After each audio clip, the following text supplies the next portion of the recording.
골라터는 재미가 있다. 비욘드 리포트 주간 전망대입니다. 오늘도 금융시장의 핫한 아이템들을 리포트 밖의 이야기까지 탈탈 털어보겠습니다.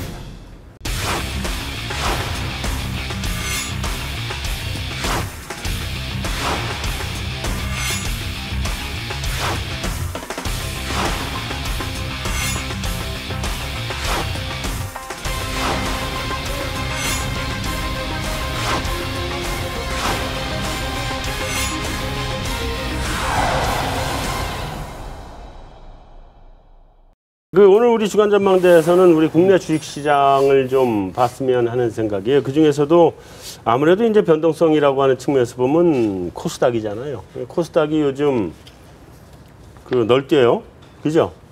예, 뭐 연 초반까지만 해도 승승장구하다가 최근 들어서는 좀 불안한 모습도 함께 나타나고 있다라고. 그죠? 뭐 나는 지금 코스닥은 어떻게 가야 될지는 모르겠더라고 보니까. 그래서 코스닥은 투자를 안 하는데 요즘 내가 오늘 드디어 참 폭탄 선언을 할 게 하나 있어. 내 주식 플러스 났다? 이런 장에서. 오, 만세.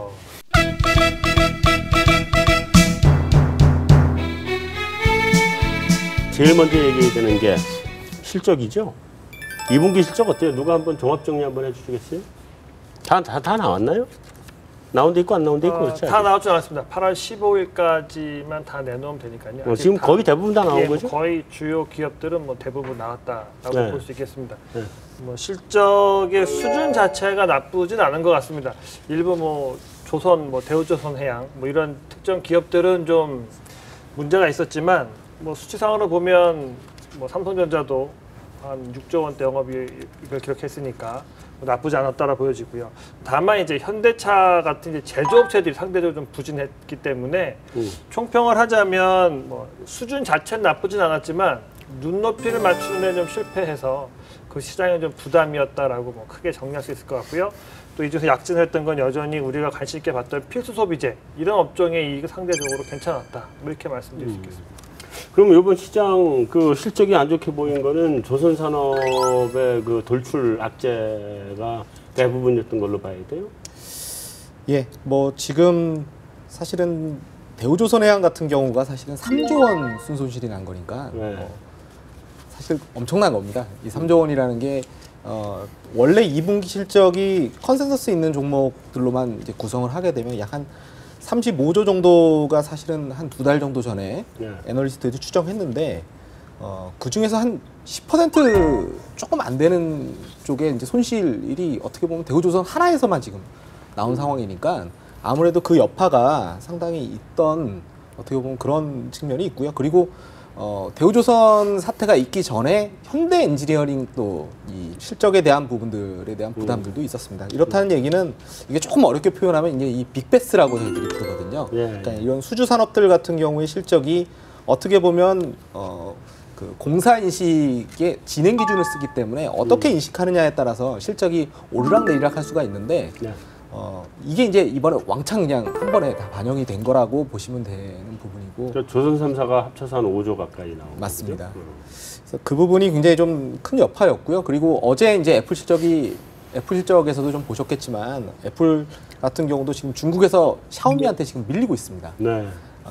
애플이 이제 저러한데 우리는 또 어떨까에 대한 그 의구심들이 계속해서 시장에 굉장히 좀 나쁜 분위기를 만든다고 생각이 되고 오늘 우리 이제 대형주들 삼성전자나 현대차가 많이 빠졌는데 이런 부분들이 결국은 그 중국 내에서의 성장에 대한 우려들까지도 같이 또 그 분석이 되면서 나쁜 영향을 준 게 아닌가 이렇게 판단하고 있습니다. 저희 거래소 코스닥을 갈라보면 좀 어땠어요?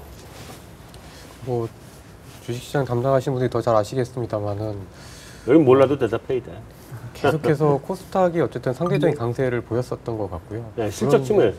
실적 측면에서도 그래도 코스닥에서 이제 일부 이제 성장하는 산업들의 이익은 생각보다는 저희가 이제 일반적으로 생각하는 코스닥 기업들이라고 하면 중소형주들이고 약간 좀 신뢰하기 어렵다라는 인식에도 불구하고 실적도 코스닥 기업들의 실적이 생각보다는 괜찮게 나오고 있는 걸로 저는 좀 알고 있습니다. 증시에 이렇게 보면은 이제 좀 변수가 사실은 2, 4분기부터 지금까지 이어오는 변수가 굉장히 많아요, 사실은. 2, 4분기 우리 메르스 터졌고 이런 대형 무슨 큰 이슈는 이제는 1년에 한 번씩 연중 행사로 오는 것 같아. 작년에 그랬죠, 올해 그렇지. 이게 있었고 다음에 뭐 지배구조 문제 이슈 지금 심하게 터져 있고, 그죠?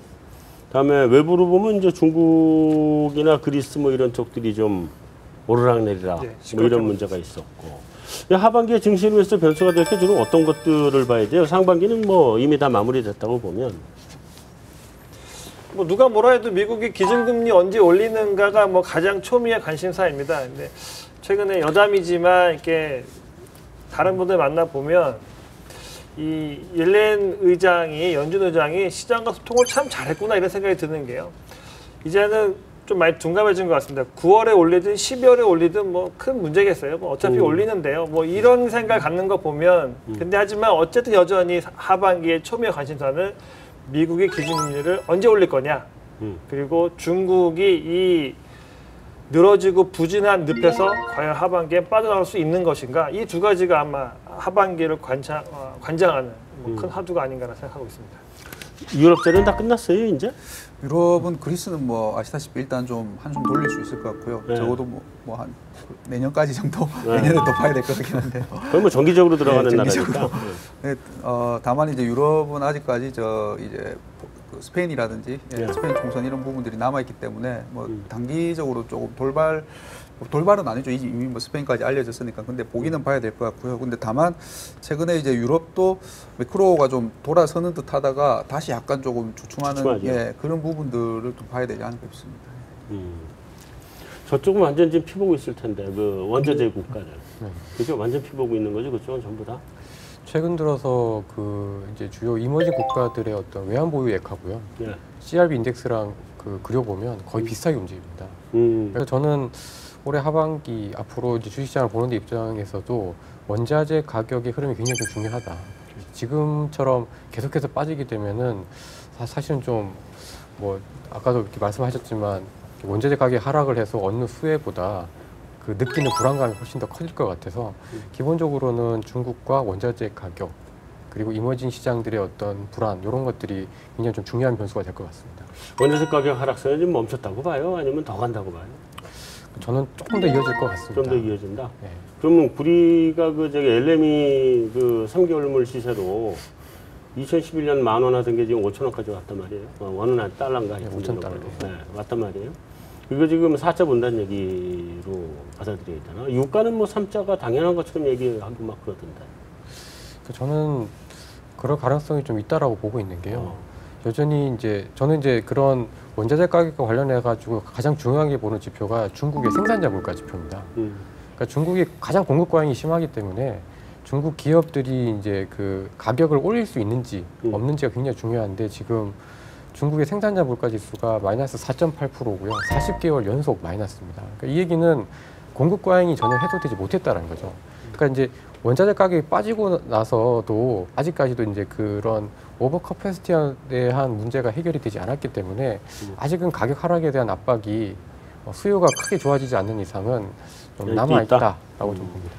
하반기 주요 변수 뭐 특별히 추가할 내용이 있어요? 예, 뭐 다 좋은 말씀들을 너무 많이 해주셔가지고 제가 해야 될 얘기들 다 하셨는데 하나 뭐 제가 좀 첨언을 드리면 지금 우리 지배구조 관련돼 있는 부분이 작년에 굉장히 큰 이슈였지 않습니까? 그렇죠. 근데 또다시 이 부분들이 어차피 이번에 제일모직이랑 삼성물산 8월 6일을 기점으로 해서 주식 매수 청구권 행사가 끝나니까 사실상 통합 삼성물산이 출범을 하는 거거든요. 네. 그 2탄이 어떻게 될 건가? 이게 주식시장 내재적으로는 굉장히 좀 중요한 화두가 될 것 같고요. 그리고 지난번 SK랑 SK CNC 합병이 된 합병 통합 SK가 또 8월 17일 날 재상장되거든요. 네. 이렇다는 얘기는 기본적으로 우리나라 지금 롯데 사태도 지금 있는 상황이지만 재벌 지배 구조와 관련돼 있는 큰 그림들이 어떻게 보면 빠르게 지금 변하는 상황이기 때문에 이게 어떻게 변하느냐에 따라서 굉장히 또 수혜주들도 있고 피해주들도 있는 이런 부분들이 또 나올 수 있는 상황인 것 같습니다. 나는 그런 지배구조 이슈가 있으면요, 꼭 하나 해보면 내가 그 주식을 가지고 있더라고. 근데 피해보는 쪽을 가지고 있더라고. 항상. 아, 참. 자, 이제 우리 코스닥 시장을 조금 더 자세하게 들여다보죠. 야, 코스닥이 변동성이 지금 무지하게 커졌어요. 왜 그래요?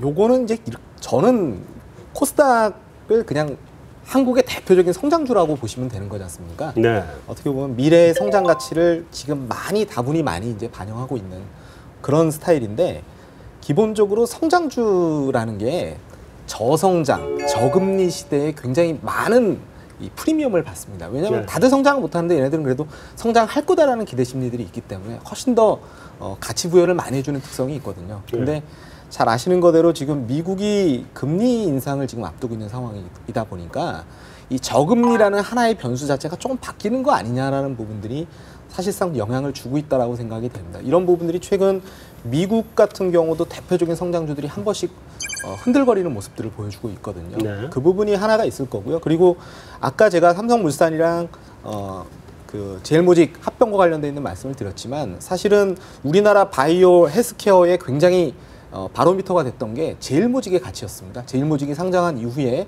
사실상 뭐 상장가보다는 한 3배 가까이 지금 주가가 올라왔는데, 이거는 기본적으로 삼성의 바이오에 대한 가치가 재평가됐던 과정들이거든요. 근데 공교롭게 이게 이제 통합 삼성물산이 출범하게 되면 그 모멘텀이 이제 좀 다 알려지고 이미 다 반영됐다라는 부분들이 또 있을 수가 있거든요. 그러다 보니까 또 바이오 헬스케어 부분 같은 경우는 이미 뉴스가 다 나온 게 아니냐라는 인식들도 좀 있는 것 같습니다.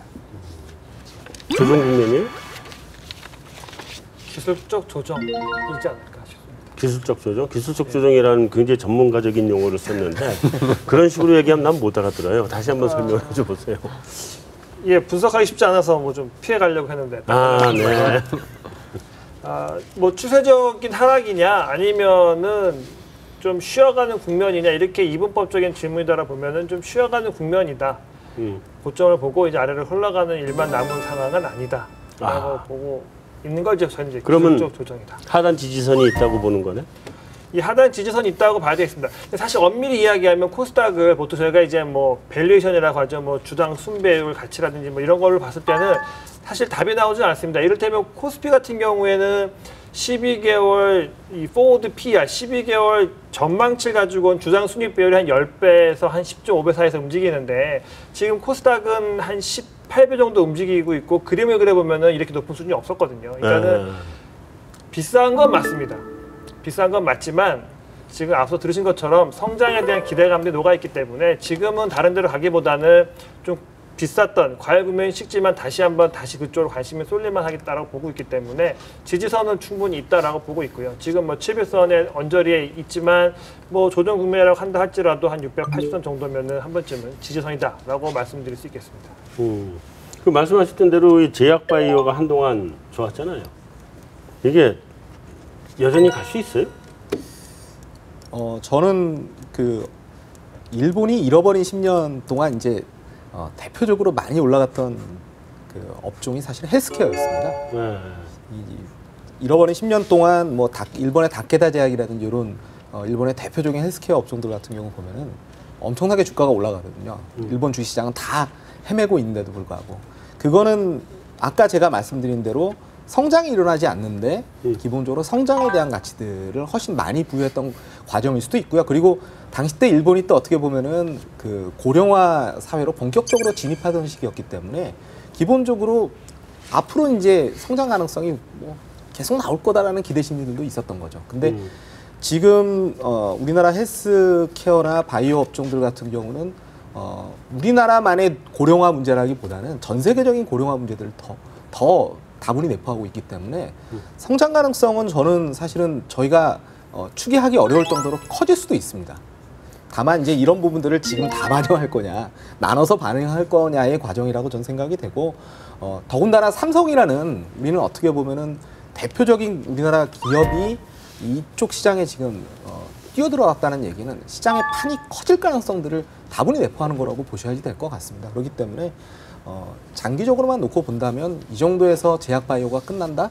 그거는 어떻게 보면 세계 고령화가 여기서 끝난다와가 맞지 않는 거에서부터 저희들이 좀 그러지 않을 가능성이 훨씬 높다라고 봐야 되는 게 아닌가 그렇게 생각이 되고요. 단지 지금 단기간에 많이 올랐다는 것 자체에 대한 부담은 분명히 있을 수가 있는 부분이기 때문에 잠깐 쉬어는 갈 수 있는 상황이라고 생각이 됩니다. 아, 그러니까 제약바이오는 앞으로도 계속 간다. 근데 지금은 좀 쉬어가는 상황이다. 예.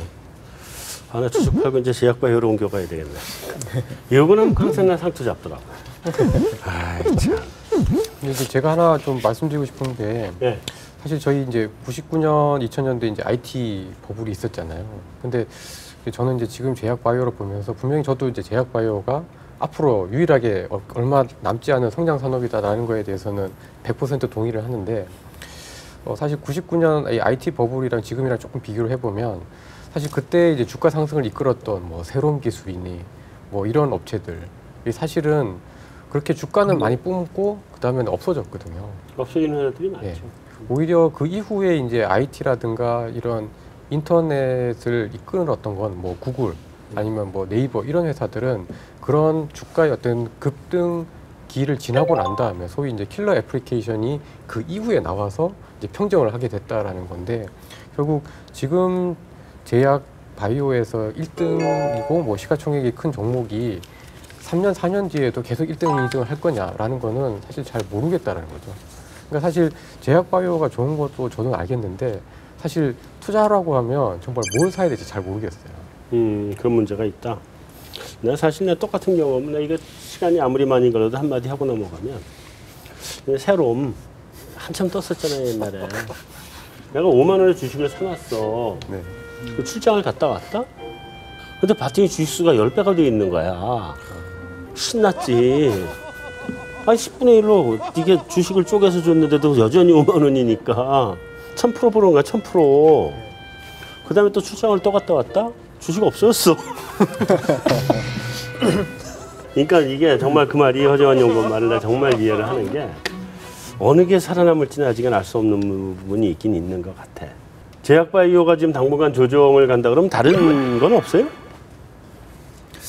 저는 뭐 주식은 잘 모르겠는데요. 그냥 매크로 측면에서 봤을 때뭐 저도 성장 앞으로 우리나라의 기존에 우리나라를 이끌어왔던 산업들은 뭐 아무래도 조금 사이클상이 이제 조금 이제 이전 이끌어왔던 것만큼은 안 되지 않을까 싶고요. 새로운 사이클은 이제 뭐 필수 소비재나 뭐 아무래도 고령화되고 이제 먹고 기본 먹고 쓰는 거랑 이제 아프니까 써야 되는 그런 쪽일 것 같고요. 이제 단기적으로 쪽이 쉬어간다면은 글쎄요 다음 올 수 있을 만한 재료가 일단 뭐 달러가 강해져서 원화가 지금처럼 조금 약세가 계속되면은 그동안 이제 원화 때문에 이제 좀 피해를 봤던 업종들이 잠깐 뭐 조금 한숨 돌릴 수 있을 정도 수출 산업 같은 것들. 그런 재료 정도밖에 생각이 안 납니다.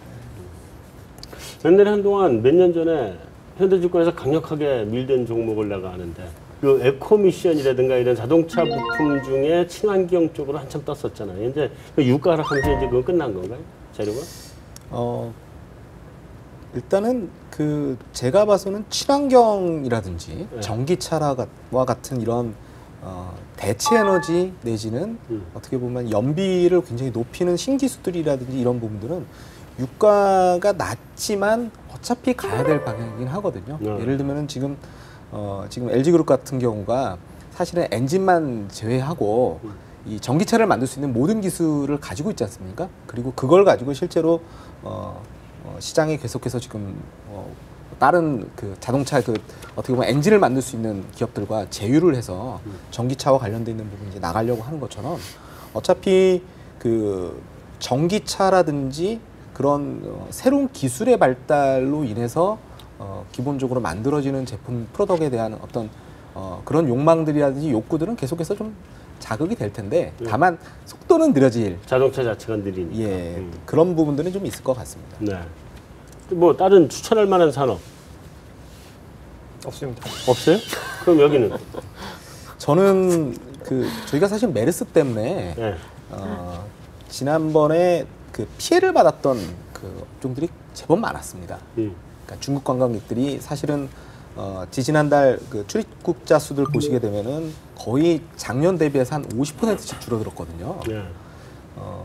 근데 어차피 지금 이제 메르스 끝났고 그리고 중국이 이제 9월달 저희 이제 추석 때 중추절이라고 해서 또 중국이 또 소비를 하는 또 그런 그렇죠. 시즌이 되면 그리고 아마 이달부터 해서 우리나라가 아마 관광객들 오라고 이것저것 행사 많이 할 겁니다. 많이 하죠. 이미 하고 있어요. 예, 이미 많이 하고 있고 많이 할 건데 만약에 이런 돌아갔던 중국 관광객들이 다시 온다라고 보면 제가 봐서는 화장품주들도 그동안 그것들 때문에 많이 부진했던 부분도 분명히 있었고 그것 때문에 실적 하향이 상당히 됐거든요. 네. 어떻게 보면 최악은 좀 벗어나는 게 아니냐라는 생각도 좀 하고 있습니다.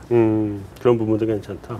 여기는 아주 단호하게 없습니다. 여기는 그래도 이런 것들이 좀 있다고 그러고. 어느 누구 말을 믿어야 될지 모르겠네.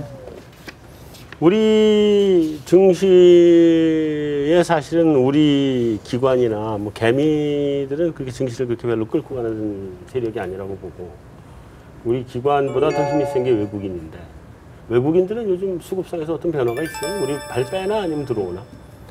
외국인들이 요즘 팔고 있습니다. 계속요? 한 2달 정도 지금 팔 걸로 알고 있는데 맞나요? 예, 지금 뭐 두 달 가까이 팔고 있고요. 네. 코스닥 시장에서는 올해는 순매도로 바뀌어 있는 상황이고요. 코스닥은? 예, 그리고 거래소의 외국인들이 주식을 사느냐 안 사느냐 중요하지만 또 선물 시장에서의 외국인이 올해 누적으로 어떻게 됐느냐 보면 올해도 누적으로는 한 10,000개 이상 팔고 있으니까 최근 들어서 더 많이 팔고 있는 네, 거죠? 더 많이 팔고 있습니다. 그렇다고 보면 뭐 종합적으로 봤을 때 외국인들은 일단 뭐 주식을 팔아서 본국으로 가져가는지 아닌지는 알 수는 없지만 적어도 주식을 팔아서 현금화시키고 있다. 이 현상은 되게 분명하게 나타나고 있으니까 외국인들의 관심이 좀 많이 떨어지고 있다라고는 말씀드릴 수 있겠습니다. 아마 환율하고도 관련이 되겠죠? 예, 뭐 아무래도 그 외국인들이 한국 주식을 사야 될 유인이 환율이 이렇게 되면은 네. 어떻게 보면 이거는 원인과 결과가 뭐 뒤바뀌었을 수도 있습니다. 네. 그러니까 환율이 이렇게 돼서 외국인들이 나가는 걸 수도 있고 아니면 외국인들이 나가니까 환율이 이렇게 된 걸 수도 있을 텐데 네. 결론적으로는 어쨌든 달러가 강세가 이제 주류라고 본다고 하면 미국 네. 계좌금들 같은 경우는 이머징에 계속 있어야 될 이유들이 좀 약해지는 거죠. 전승지 여신이 오늘 나와서 이제 물어보는데 휴가를 가버리는 거를 환율을 물어볼 수가 없네. 전승지 연구원님이 안 계셔서 제가 뒷얘기하는 것 같지만 외환 담당하는 애널리스트한테 환율 어떻게 되냐고 물어보면요. 네. 종종 받는 질문이 외국인이 주식을 팔까요? 거꾸로. 네, 외국인이 주식을 팔면 환율이 이제 원화가 약세, 네. 사면 강세. 그래서 아까도 저 곽연구원님 말씀하셨지만 보는 시각에 따라서 네. 원인과 결과가 상반되는 위주이기 때문에 지금 같은 궤적이면은 원달러 환율은 뭐 더 올라간다고 원화가 더 약세로 가야 된다 말야 되는 게 아니겠습니까? 자, 지금 변동성도 심하고 위험성도 크고 다음에 방향성도 지금 어디로 갈지도 모르겠고 뭐 코스피로 치면 2,000이 깨지는 거 아닌가 아니면 코스닥으로 치면은 700이 무너지는 거 아닌가 뭐 이런 별의별 그 요즘 괴담에 시달리고 있는 것 같은데 꿈도 꾸는데 이 어떻게 해야 돼요? 지금 현금화 전략이 더 좋은 거예요? 우리도? 지금 시장에서의 관심사는 저는 이제 지수가 어떻게 되느냐, 물론 지수에 따라서 종목도 움직이겠지만 지수의 방향보다는 지수는 재미없다라는 거에 대한 결론은 이른 분들은 작년 초반부터 늦은 분들은 작년 하반기부터 우리는 이제 지수에 관심이 없습니다. 우리는 종목에만 관심이 있습니다로 바뀌었습니다. 그래서 지수가 어디로 간다에 대한 관심은 현저히 떨어졌고요. 이제는 어떤 종목을 매매할 거냐에 대한 조금 더 작은 시각으로 좁혀져 왔는데 이런 가치에서 본다고 하면은 뭐 현금이냐 아니냐보다는 여전히 지수를 매매한다. 그래서 지수 관련 대형주를 매매한다라는 전통적인 방식의 투자는 쉽지 않을 것 같다. 다만 말씀드렸던 것처럼 이제 그동안 주춤했던 중국 관광객 다시 오게 되면 화장품 쪽에도 관심이 있을 수 있고 글로벌 대세인 뭐 제약 바이오 이런 쪽에 대한 관심, 그래서 종목 단위의 업종 단위의 관심은 계속 유지될 수 있을 것으로 보여진다. 그래서 반드시 현금의 답은 아니다. 이렇게 말씀드릴 수 있겠습니다. 그러니까 일단 지수는 잊어버려라. 지수는 생각하지 마라. 그리고 반드시 현금화가 정답도 아니다. 개별 종목만 잘 고르면 된다. 예, 그게 2년간의 교훈. 2년간의 교훈이다. 우리 현대증권 하우스에서. 예, 뭐 저도 뭐 어떻게 보면 비슷한 얘기가 될 텐데요. 지수가 지금 이렇게 됐지만 잘 생각해 보시면요. 지금 삼성전자 주가가 올해 3월만 하더라도 뭐 고점으로는 150만 원까지 찍었다가 그렇죠. 지금 오늘 종가 보니까요. 111만 5천 원입니다. 사실은 120 무너지는 것까지는 내가 봤는데. 예. 어떻게 보면 엄청나게 빠진 거지 않습니까? 네. 그런데도 불구하고 지수는요, 코스피는 2020 언저리에서 지금 왔다 갔다 하고 있는 겁니다. 그렇다는 얘기는 나머지 종목, 뭔가 다른 종목들이 지금 올라가지고 삼성전자 빠진 거를 다 메꿨다는 얘기거든요. 그러네. 현대차 빠지고 삼성전자 예. 빠지고 뭐 조선주 다 빠지고 다 빠졌는데. 옛날 같았으면 이 정도, 만약에 삼성전자가 이 정도 빠졌으면 사실은 지수가 2000선이 진작에 무너졌어야 됩니다. 그럼에도 불구하고 사실은 우리 시장이 이 정도라도 버티는 거는 나머지 종목들이 상당히 올랐다는 얘기입니다. 대표적으로 아모레퍼시픽 같은 그런 무지하게 종목이라든지, 올랐죠. 네. 예. 아니면 얘기하지 마세요. 내가 가슴 아프니까. 지난번에 안 나왔으니까 모르지. 나 옛날에 가지고 있었어 그거. 뭐 한미약품 같은 종목도 그렇고, 한미사이언스 같은 종목도 그럴 테고요. 그렇다는 얘기는 삼성전자랑 현대차만 이러했지, 그러니까 지수는 이러했을지 몰라도 그 안에서의 다이나믹은 사실은 한국 주식시장이 엄청났을 수도 있습니다. 그 하우스에서도 결국은 코스피나 코스닥의 지수의 방향성에 대해서는 얘기를 안 하시겠다는 거네. 지수는 이렇게 보시면 될 것 같습니다. 삼성전자가 여기서 뭐 100만 원 무너지겠습니까? 이제 거꾸로 이제 저희들이 좀 물어보셔야지 될 것 같습니다. 네, 알겠습니다. 근데 그게 아니라고 하면 제가 봐서는 지금 정도 수준은 이미 이제 장부 가치, 우리 청산 가치를 어느 정도는 좀 반영한 수준이거든요. 그러니까 네. PBR이라는 어떤 그런 기준, 주당 장부 가치 기준으로 보면은 이미 지금 한 배 전으로 지금 올해 예상 실적 기준으로는 지금 근접한 상황이기 때문에 여기서 뭐 더 지수가 2000 무너지고 내려간다라기보다는 한 이 정도 수준까지는 조정받고 다시 그냥 옆으로 그냥 횡보하는 정도 수준. 하지만 그 안에서 나머지 그 다이나믹들은 굉장히 있을 수 있는 상황이라고 보셔야 될 것 같습니다. 역시 마찬가지로 지수는 별로 개의치 마라. 예. 개별 종목으로 또는 개별 산업으로 들어가서 보자. 뭐 지수 방향성 굳이 물어보려고 하는데 끝까지 답들을 안 하고 회피하고 가시네. 자, 아까 이미 얘기를 다 해주셨지만 그래도 마지막으로 우리가 한번 좀 더 듣고 가야 될 거는 산업별로 이런 산업은 조심하고 저런 산업을 그래도 좀 관심을 가져라. 조심할 산업과 관심을 가질 산업. 조심할 산업은 IT는 계속 좀 조심하고 싶습니다. 소재도 그렇고요. 두 업종은 특히 조심하고 싶은 것이 IT하고 소재. 예. 소재는 이제 원자재 가격이랑 많이 맞물려 있는데 원자재 가격에서 다시 이렇게 턴어라운드 올라갈 건 여기서 물음표가 좀 많이 달려 있고요. IT 같은 경우에는 삼성전자의 매출이 올해가 아마 지난해보다 좀 줄어들 거다라는 전망이 우세하거든요. 네. 그러면은 대장주의 IT가 탑라인에서 갈 길을 열어주지 못하면 전반적으로 부진한 상황이고 LG전자 역시 마찬가지이고 그러면은 밑에 따르는 부품주들까지도 재미없을 가능성이 높기 때문에 IT는 좀 피하고 싶다는 생각을 말씀드리겠고요. 네. 제약바이오는 뭐 이 산업의 성장성 이뻐 죽겠어서 꼭 품에 안고 주면 넣고 싶다 이런 개념보다는 이게 상당히 전 세계적인 트렌드입니다. 전 세계의 M&A 시장을 주도하고 있는 것 자체가 이제 제약바이오이기 때문에 그런 트렌드가 살아 있다고 보고 그렇다고 관점에서 보면 여전히 제약바이오는 품에는 계속 안고 있어야 돼. 관심 있게 쳐다봐야 될 업종이다. 이렇게 말씀드릴 수 있겠습니다. 하기야 내가 아는 사람 한미약품 가지고 돈 많이 벌었다고 자랑 무지하게 하더라고. 빨리 하고 잡으시죠. 그분과. 아니 그 사람이 나보고 사라 그럴 때 나는 그런 게 어딨어. 나중에 봤더니 진짜 많이 올랐대. 자, 현대증권은 어떤 거 조심하고 어떤 거 살펴봐라. 뭐 이런 게 있지 않겠어요, 그래도? 예, 뭐 저는 지금 어떻게 보면은 지금 미국 금리 인상을 앞두고 있는 상황이기 때문에 시장은 상당히 어떻게 보면 변동성이 있을 수밖에 없습니다. 그렇기 때문에 기본적으로는 아까 제가 이제 성장이냐 가치냐 싼 걸 사야 되냐 비싸지만 성장할 걸 사야 되냐 이 논란이 있을 수 있는데요. 기존에는 어차피 성장이라는 게 없으니까 성장할 수 있는 시장보다 많이 성장하는 거를 많이 사자라는 게 이제 훨씬 우세했다면 아마 지금 변동성이 커지는 국면에서는 그래도 많이 올라간 거에 대해서 조금 회피하려고 하는 심리가 일단은 있을 수 있는 상황인 것 같습니다. 그래서 많이 올라갔던 것들 중에서는 펀더멘털이 지금 당장 확인 안 되는 것들은 조금은 뭐 제가 봐서는 미국 금리 인상 이전까지는 조금 경계를 하자라는 관점을 좀 말씀을 드리겠고요.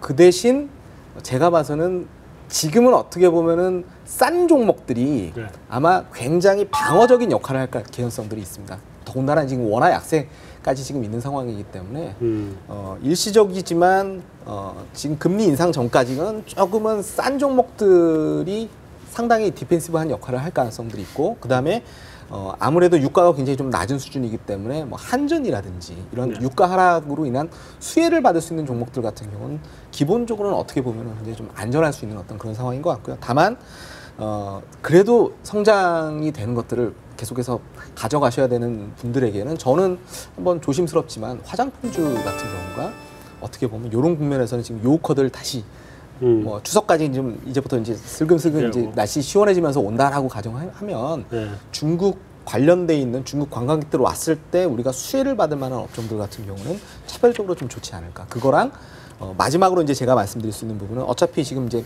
통합 SK가 이제 출범하게 되고 그다음에 이제 이번에 아마 광복절 특사 때 또 많은 재벌 총수분들이 이제 나오게 될 텐데 그 종목들 중에서 잘 추려보면은 아마 사업 추진이 굉장히 빨라질 수 있는 어떤 그런 종목들이나 이런 부분들이 하나둘씩 또 눈에 보일 것 같습니다. 그래서 그런 종목들 같은 경우 저는 그래서 뭐 그냥 저희가 생각했을 때는 일부 SK그룹이라든지 일부 CJ 관련주들이라든지 이런 종목들 같은 경우 한번 눈여겨보시면은 괜찮지 않을까 생각이 됩니다. 나중에 저 분장실 가서 개별 종목한테 다 알려주는 거 같아요. 자, 오늘 그 메인 토크 여기서 마무리하고 외신 인사이드로 넘어가겠습니다.